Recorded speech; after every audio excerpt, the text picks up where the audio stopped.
by everybody's judgment and observation, I was killing it. I was one of the top agents in my market. I was making more money, selling more homes than most people.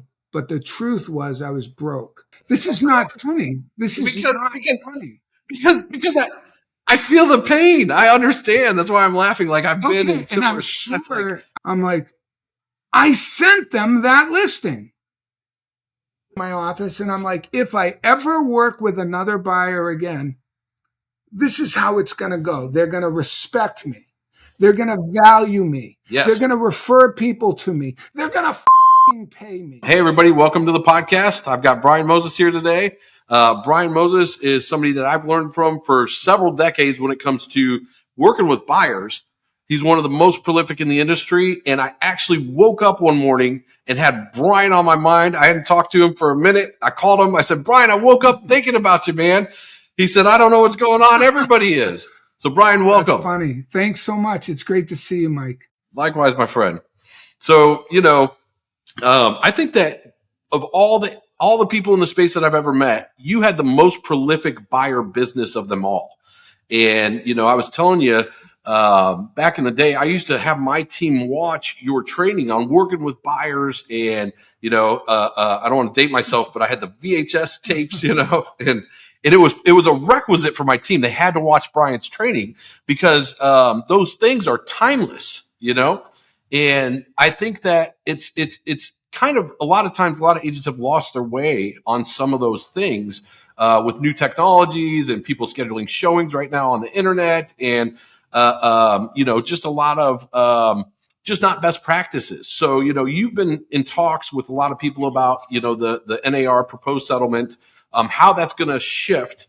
And I wanted to just bring you on and see if you could, kind of talk about how, in my opinion, for the right agents, this is going to be one of the biggest opportunities, I think, of this time. Yeah, for sure. Well, let me share a story with you about how it came about. It came out, like most great things, it came out of necessity. So it was I will date myself. It was right around 1995-ish. And I was in the business 5 years.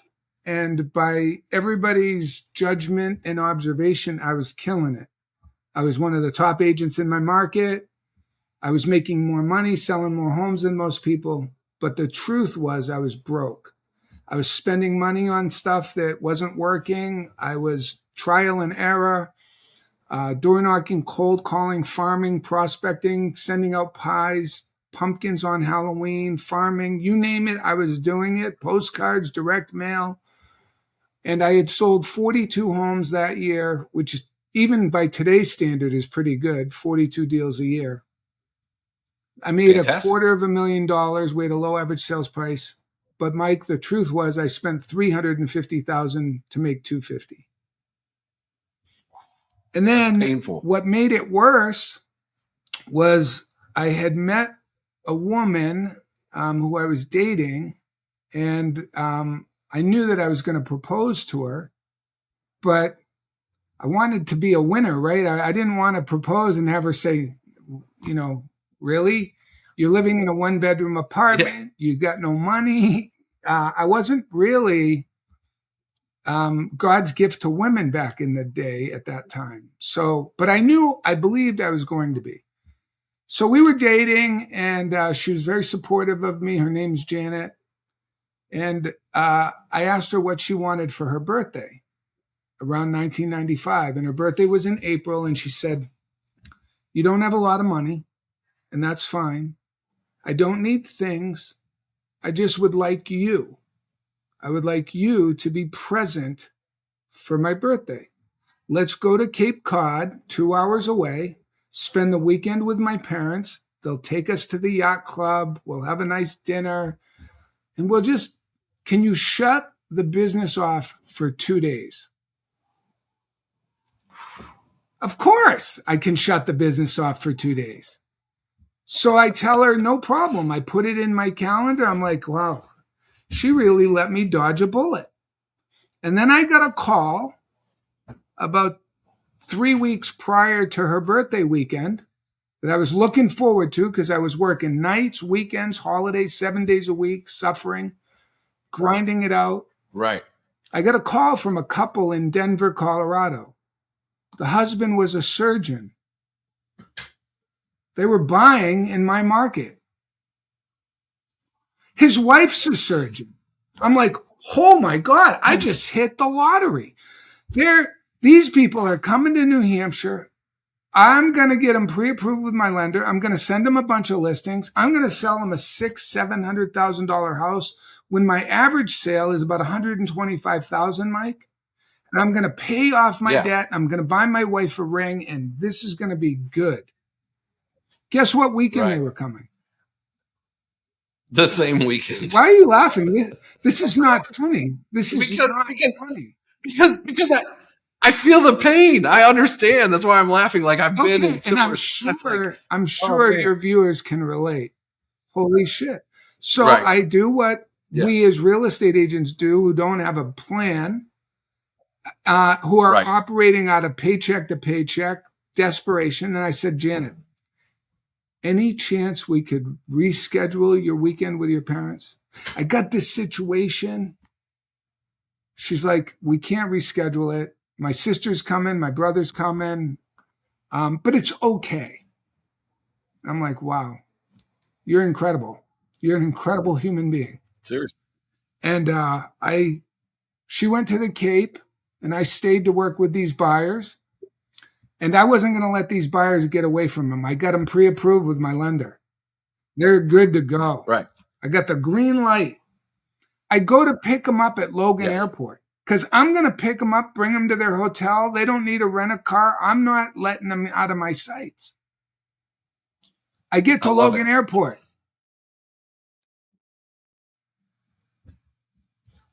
They're not there. Oh, no. Like, where are they? I double check my information. Nope, I got the right time, the right day. It's not on me. They're not returning my calls. I call my lender. I say, Tom, have you heard from the Johnsons? He goes, yeah. Just talked to them a couple hours ago. I was about to call you. They're approved. They're in underwriting. I said, what do you mean underwriting? He goes, you didn't sell them the house? I said, Tom, what are you talking about? He goes, they bought a house in Sauhegan Woods on Springwood Drive. I'm like, I sent them that listing. Are you kidding me? He goes, hey, I'm sorry. Thanks for the referral. They did mention they bought that house a week ago. They came up last weekend. And I go, they never called me, never told me. And I was pissed. Yeah. And my wife's on the Cape celebrating her birthday. I'm sitting there with my thumbs up my back. And I was done. I said, never again. This ends today. Yes. This is not their fault. Yes. This is my fault. This is my fault. And I went to my whiteboard in my office and I'm like, if I ever work with another buyer again, this is how it's going to go. They're going to respect me. They're going to value me. Yes. They're going to refer people to me. They're going to fucking pay me. Right. Yes. Forgive me. I'm sorry. You're fine. I feel this in my soul. I whiteboarded the perfect scenario. And I said, if it doesn't fall in this scenario, I'm not doing it. I'm not working for free anymore. Done. Right. Buyer agency. I had just taken a class on it and it was new. And I went to the class and I go, this sounds really good. But nobody was doing it. People were taking the path of least resistance. So I embraced it. Full on, head on, created a value proposition, a script. When a buyer calls me and says, hey, I'd like to go see that house. Happy to show you that house. Are you interested in seeing others? Are you only interested in that house? What if I could find you a really great deal that was a better match for you? Like, do you understand, Mr. Buyer? Anybody can open a door, but And I'm not looking for more work to do, but I want to do a good job for you. I want to help you find the right house. I have a buying strategy that will help you find and locate and negotiate the best price and terms on the property that you put your family in. Are you open to that? Well, I really want to see that house. I'm happy to show it to you. But if I could find you other great deals, can I share those with you? Mike, can I? Yes. Okay, Absolutely. then let's do this. Let's get together. We'll meet at my office. I'll do a quick search of what's available. I'll match my database. I even have properties that I've got sellers in my database who aren't selling for a month, 2 months, 3 months. That might be a good match for you. Let me just do a quick scrub. I'll meet you at my office and we'll meet. So I got the appointment every single time at the office. I do a buyer presentation. Back in 1995. Right. Was it on one of those cellophane deals with the project? Oh, no, I had a couple of handouts. I still do it the same way today. I explained to them, anybody can open a door, but there's a lot more to this. Have you heard about buyer agency? No, I haven't. What's that all about? No. And now today, oh yeah, I know all about it. I'm not signing anything. Oh, really? You're not? Okay, no problem. But since you know all about it, this will be a great recap for you. And I would go into my buyer presentation and I would articulate value and I would differentiate myself from anybody who has a real estate license and made a list of a whole bunch of things we did to help minimize out-of-pocket expenses. How we work with and vetted and approved affiliates to save them time and money. We work with a lender that is the best in the business. They specialize in mortgage financing. They're available for real estate transactions. They don't do credit cards. They don't do car loans. They're not your credit union. They specialize in mortgages. And many times they can save you a few $1,000s in closing costs. Are you open to those types of savings, Mr. Buyer, or are you locked into your credit union?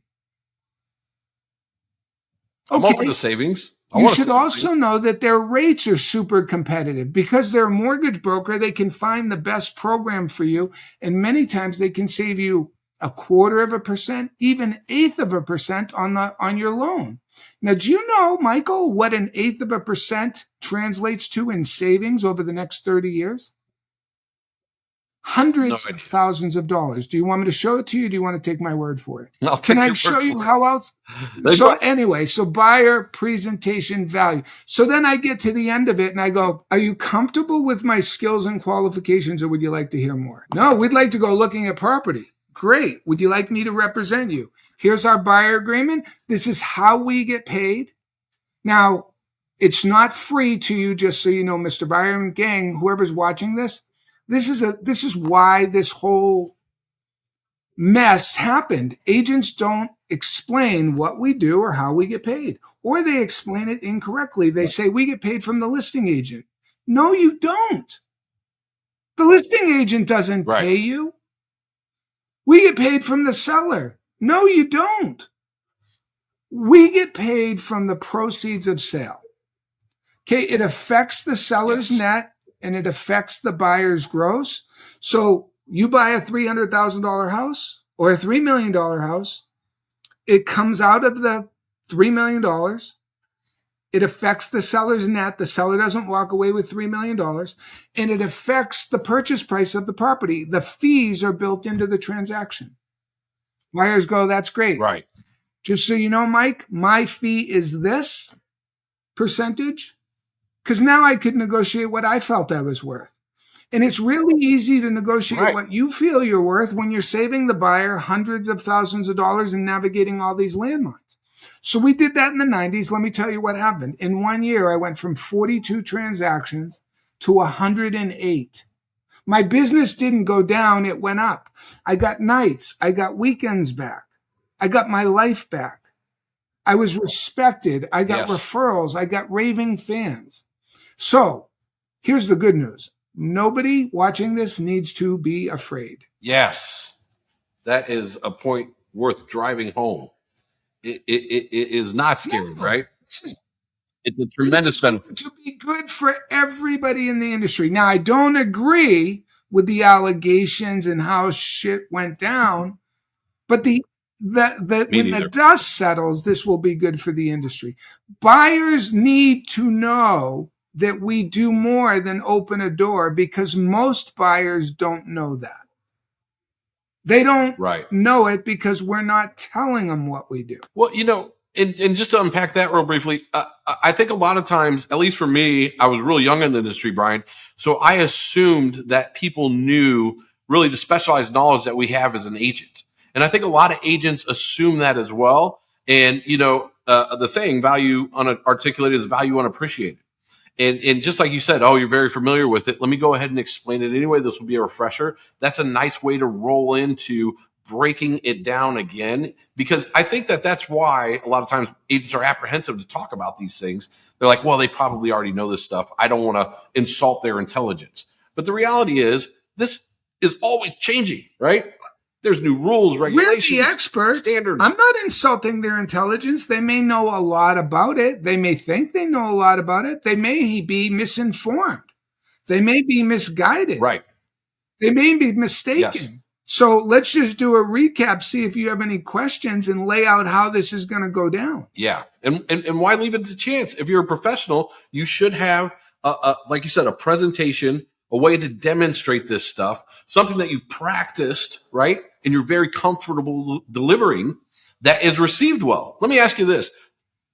Out of all the people that you gave that to, like, what kind of pushback did you get, if any?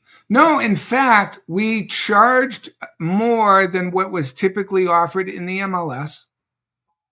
Okay, so yes. I didn't let a listing agent determine what I was worth. I told the buyers what my fee was, how we were going to collect it. I also charged a retainer. Like when this went down, my wife's birthday, I said, look, we've all worked with buyers that have ghosted us, gone dark on us. We've hooked them up with financing. Maybe they had a change of plans. Maybe they put things on hold. But while I spent 10 hours with them, I didn't get paid. So we charged a retainer of $500 and said, this retainer will go towards our compensation. And if you never buy a house, it's non-refundable. And we've been paid $500 for the time that we've invested with you, for the time that we've spent hooking you up with financing and other affiliates and showing you property. And if we work 50 hours with you over the next month and you never buy a house, I've made $10 an hour. I think that's pretty fair, don't you? Yes. Did you ever get pushback from that? People, not pushback. I got, well, we're a first-time buyer. We don't have a lot of money. We weren't planning on writing you a check. So I go, no problem. I have an envelope. I'm going to give you an envelope. I'm going to put a stamp on it. And when you have the money, you send it in the mail. You send it in the mail, and you pay me when you can come up with the $500. So I'll start working with you, but that's due, in the next 30, 60 days, or at the time that you make an offer. Okay, when you make an offer on a property. So we were flexible with it, but we laid it out. I'm not working for free. Right. And at that time, buyer's agency was pretty much brand new, and people were fearful of it. So to do those type of things back then would have had much greater of a resistance if there was going to be one, in my opinion, than there would be today. We got resistance from listing agents. What do you mean? You're asking the seller to pay $5,000 in closing costs. So we'd say the house is $300,000. The buyers are offering $300,000. They're asking for $5,000 in closing costs. It's a net to your seller of $295. Right. So the offer would come back, and they go, good news, the seller will sell the house for $300,000, but they're not paying the closing costs. Well, Mr. Listing Agent, the closing costs are important to my buyer. If the seller sales price was 305, would they pay the 5,000 so that they net 300? What you're saying is they want to net 300. Is that right? Okay, so if it's okay, because the closing costs are important to my buyer, I will present that to the buyer so that they can make a decision. And that's how we did it. Our fees were built into the sales price, just like everybody else, just like the 4, 5, or 6% is built into the sales price. And this is going to be the way of the future. And it already is the future for many of the top agents across North America. Which is an excellent point. And that's the real one that I think is being missed with all the fear, uncertainty, and doubt out there. This is not a new way of doing business for top performing agents. They're going to roll with this like, water off a duck's back, because they're already doing this, and they've already been doing this for, some of them 5 years, 10 years, some of them even more. This is just a natural way that they operate. And it's bringing the rest of the agents, up to that level of professionalism and up to that level of being able to do business. That is going to, like you said, propel the industry forward, be better for the consumer because they have more of an understanding. And there shouldn't be fear around it. It should be excitement about the opportunity, like you said, to not leave your compensation up to a listing agent, right?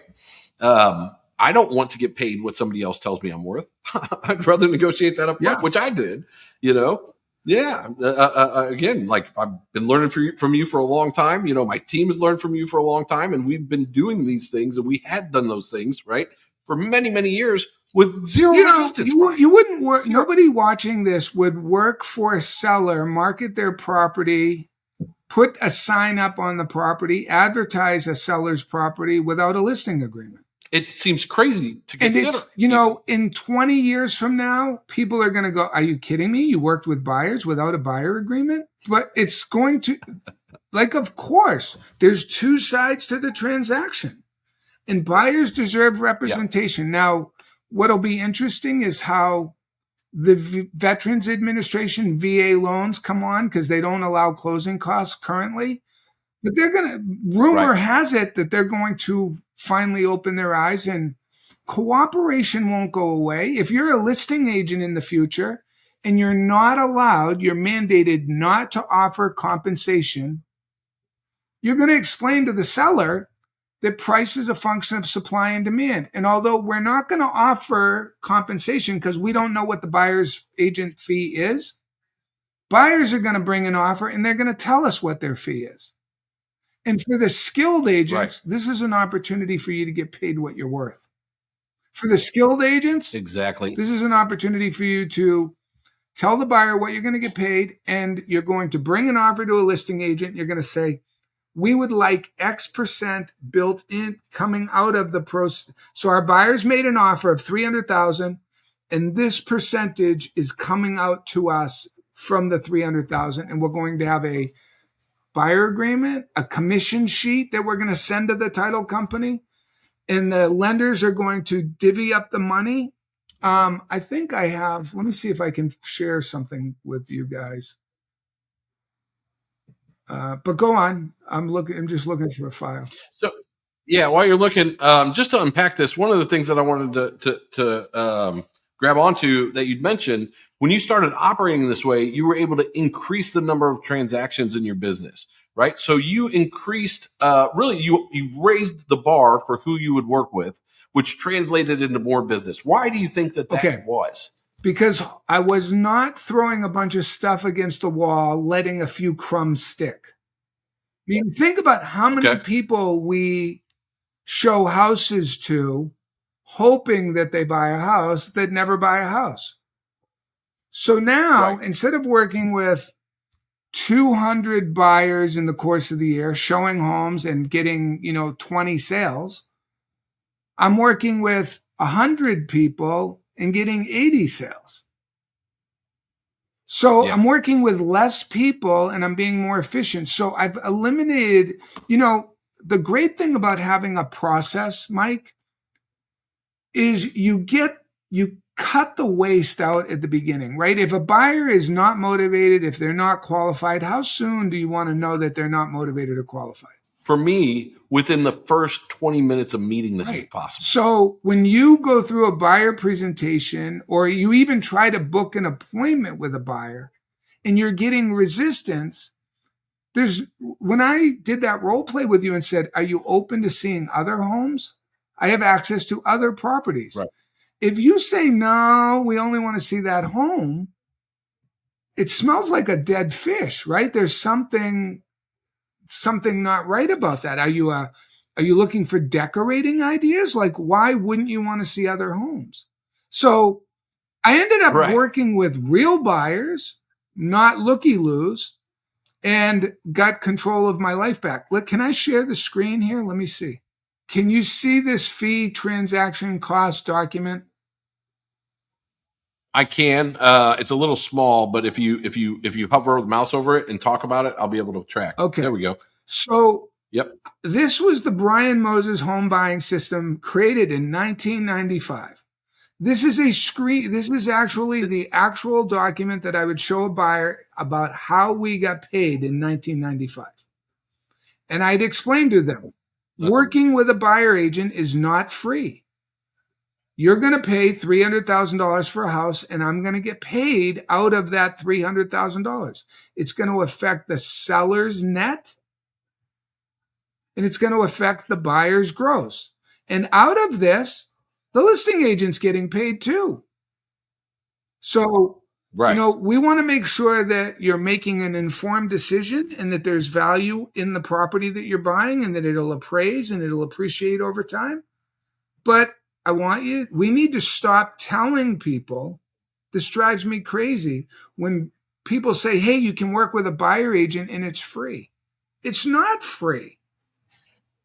You're getting paid out of the sales price.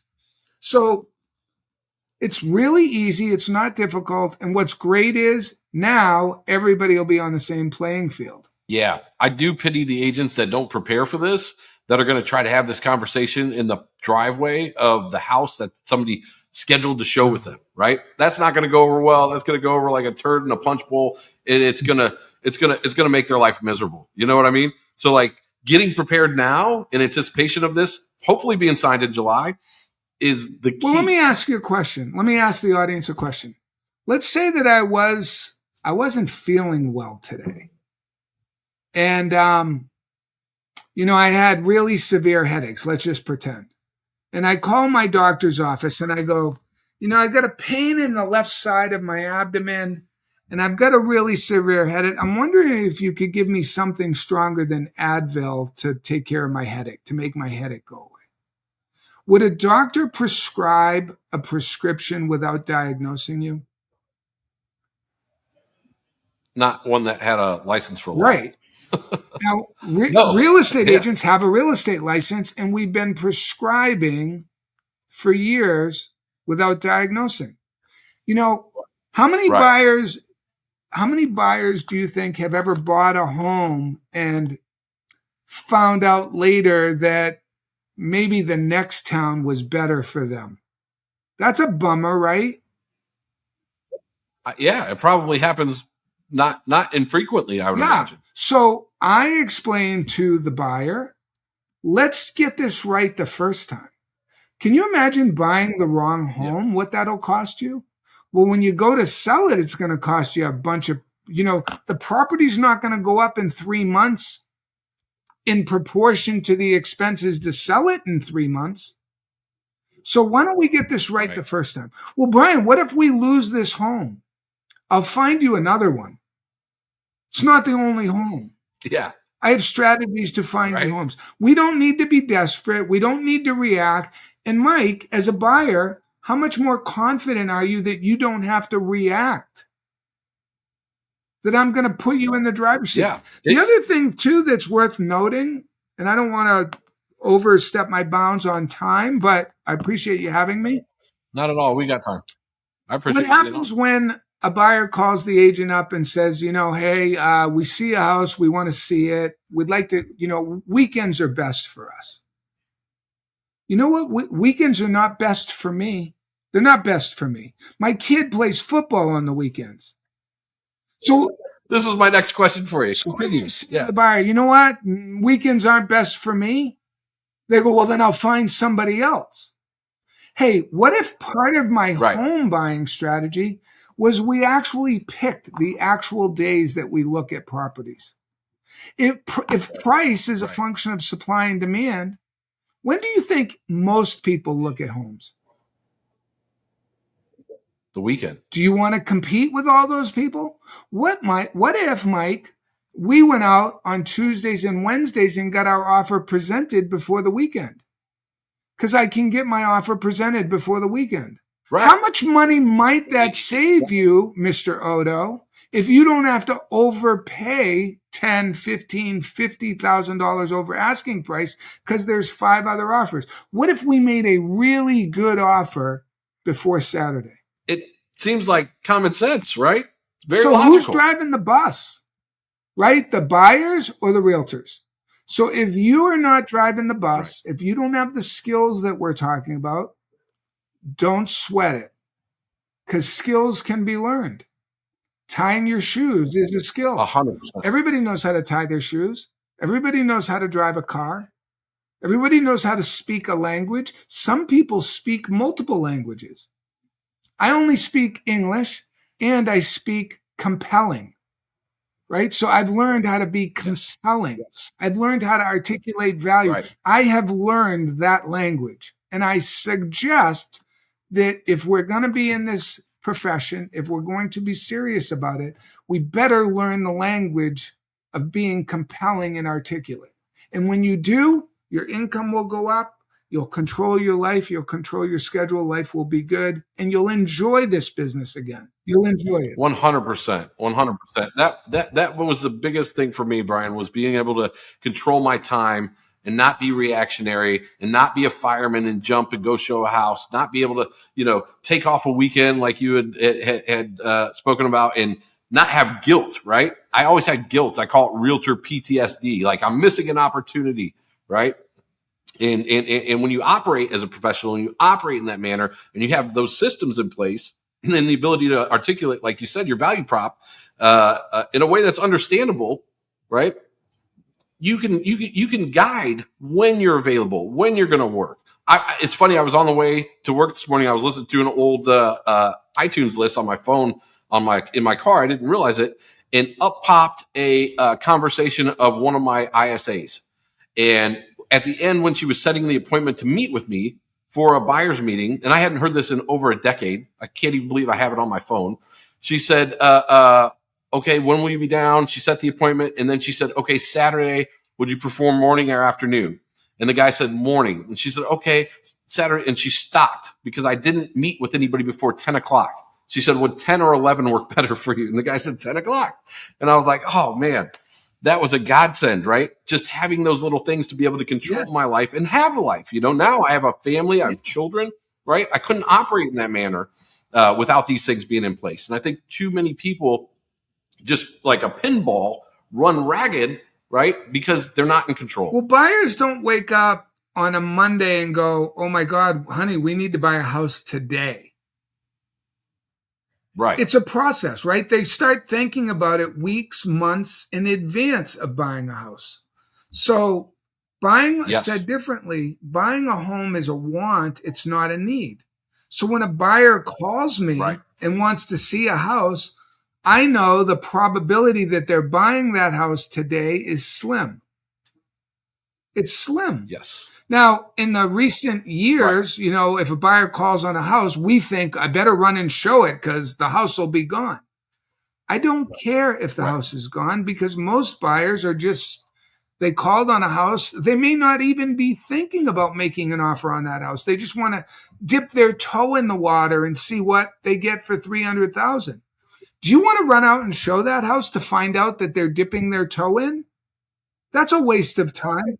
You told your kid, absolutely not. Hayden, I can't go to your football game this morning. I got to show a house. Hoping they make an offer amongst 15 other buyers today in this hot market. And then, oh, you know what? We're just getting started. We're just feeling our way out. Those days are gone for me. I'm not playing those games anymore. I don't play games. Like, Yeah, I agree. It took a lot of pain for me to get to that point and a lot of tires, but in fairness to the consumer, I think, after years of doing this, I'm sure you'll agree, they don't actually know how it works. So they don't know that they're imposing on our time. They don't know that we're not getting paid. They used to think that the franchise that I was with paid me some kind of salary, Brian. They had no idea. And when I would give these presentations, a buyer's presentation, for example, they thought that was a canned presentation from my big box brokerage. You know what I mean? They thought that that was the way that it went from them. So I think that we just instinctively assume that they know much more than they know, and it's our job to explain properly and guide them. yes. Right? That's what being a good agent is all Yeah, about. and imagine this, visualize this. So on Tuesdays and Thursdays is when I would do my buyer appointments in 1996. This is before I had a team. And I'd have lots of buyer leads, right? I'd have tons of buyer leads from all the marketing and advertising we're doing. And I'd call these leads and I'd say, I'd make a compelling offer and I'd say, when do you want to get together? And I'd book appointments at my office 20 minutes apart. And I had 8 or 10 chairs in my lobby like a chiropractor's office. And I had an assistant, and my assistant was at the front desk. And she says, Brian is in another buyer appointment right now. He'll be with you shortly. Because I would sign the buyers up to a buyer agreement. Then I would have them call my lender. I didn't give them the lender before I signed them up. Remember what happened when I gave them the lender? I don't give them listings. You touch that hot stove. I don't give them listings. Right. Why? Yeah. Because they go out and drive by the property, call the listing agent. That's not their fault. That's my fault.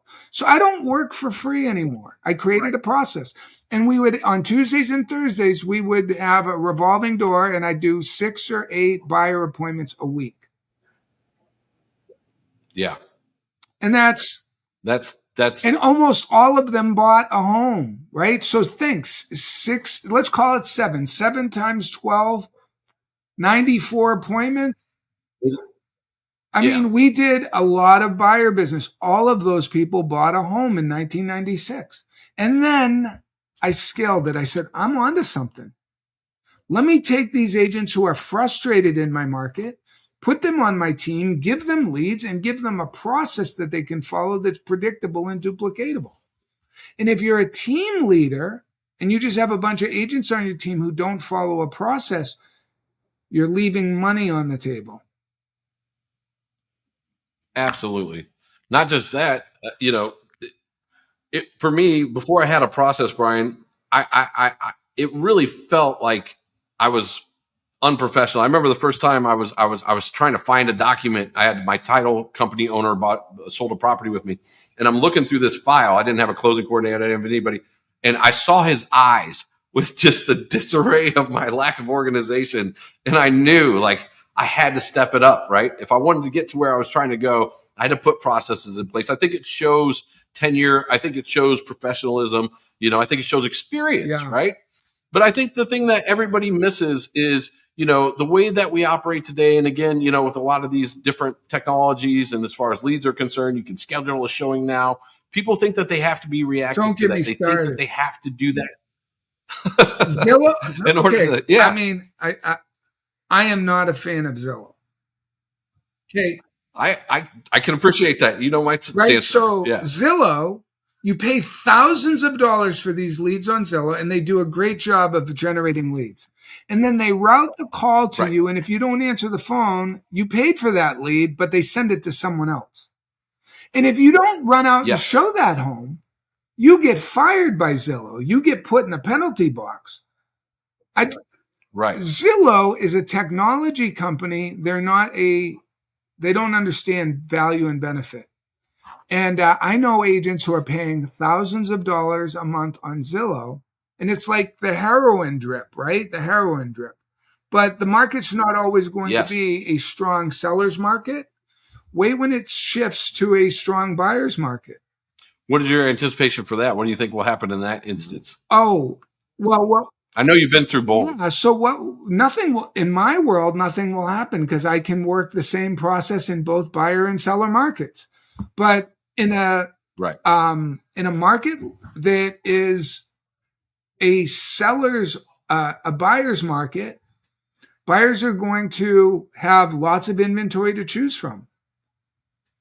And they're going to call, I think before that happens, we'll have this settlement and we'll be signing buyers up to buyer agency agreements. So I think it'll be a moot point. But I do think this settlement will go through. I think it'll be good for the buyers in the end. They'll know what we do. They'll have more respect for our industry. Let's be honest. If you go and survey 100 buyers or 100 people and you go on a scale of 0 to 10, how much do you respect the real estate industry? It's not going to be a very high score.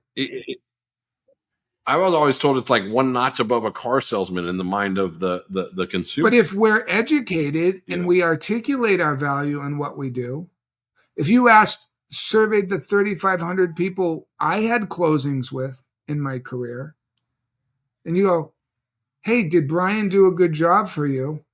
It'd be like, oh my God, let me tell you about the job he did. Let me tell you about where he saved money. Let me tell you about the negotiation show he put on against the listing agent.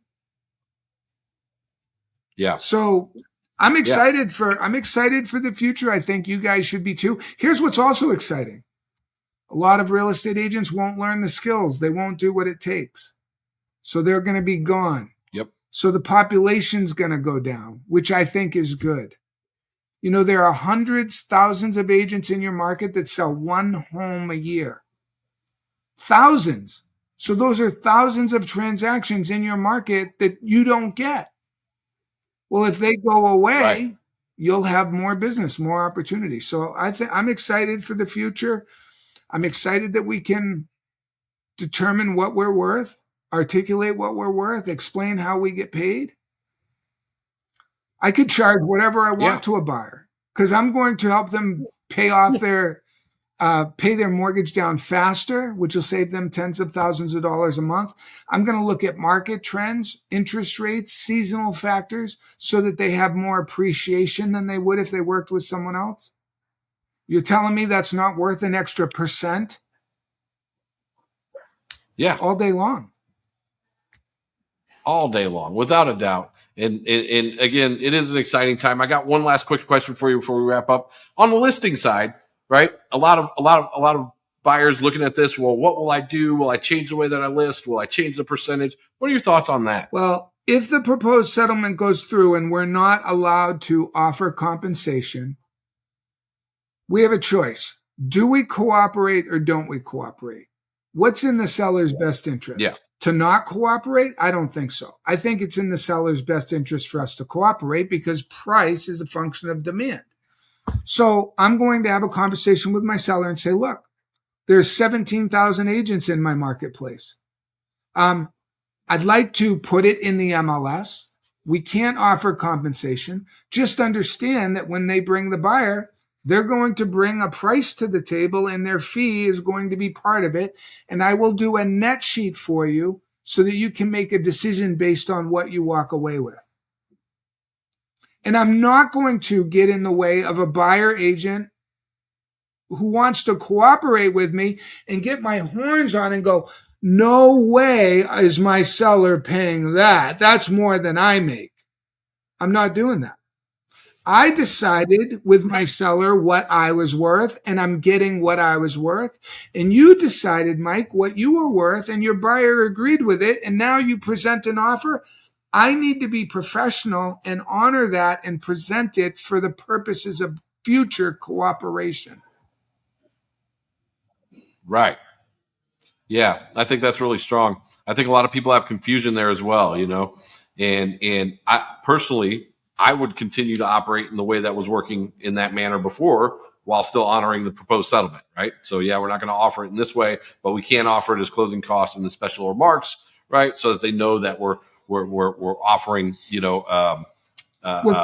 compensation towards their prepaids and closing costs. The seller's open. The seller is welcoming buyer agents. Bring your buyers. Let us know what you need to get paid, and we will present it. Yeah, 100%. Yeah. So with that in mind, like the earth hasn't even shifted that much based on that, right? And so again, you read these headlines. I was watching a speech from Biden the other day. There's just so much inaccurate information out there. It's unbelievable. And again, we see this and we're like, yes, this is going to be great.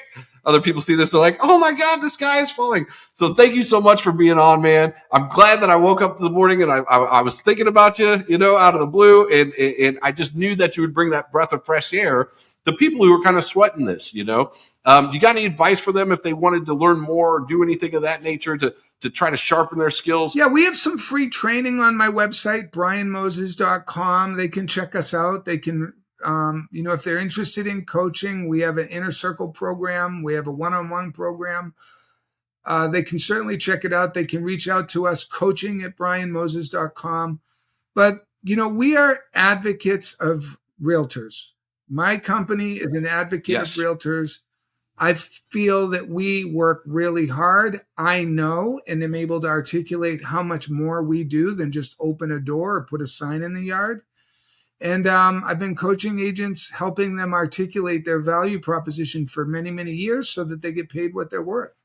And if that appeals to you, reach out to us or check us out.